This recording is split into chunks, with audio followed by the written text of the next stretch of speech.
দেখতে পাচ্ছি গাঁজা সহকারে এখানে অনেকে আটক করা হয়েছে, যেটি 40 না 69% অ্যালকোহল। আমরা এই ধরনের অ্যালকোহল সেবন করে যদি গাড়ি চালানো হয় সড়কে দুর্ঘটনার প্রবণতা রাতে এজন্যই বেড়ে চলে।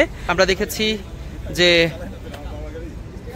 মাদক সেবন করে গাড়ি চালাচ্ছিলেন, তাদেরকে এভাবে করে আটক করা হয়েছে। এগুলো ওই যে রমজানের কাছে আপনার গাড়িটা সাইড করেন। যারা মদ খেয়ে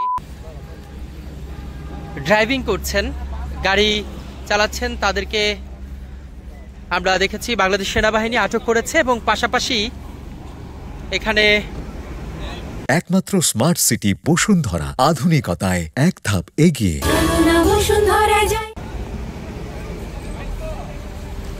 বেশ কয়েকজনকে মদ সহকারে এভাবে করে আটক করা হয়েছে। এখানে আমরা গাঁজাও দেখতে পাচ্ছি, গাঁজা সহকারে এখানে অনেকে আটক করা হয়েছে, যেটি 40 না 69% অ্যালকোহল। আমরা এই ধরনের অ্যালকোহল সেবন করে যদি গাড়ি চালানো হয় সড়কে দুর্ঘটনার প্রবণতা রাতে এজন্যই বেড়ে চলে। আমরা দেখেছি যে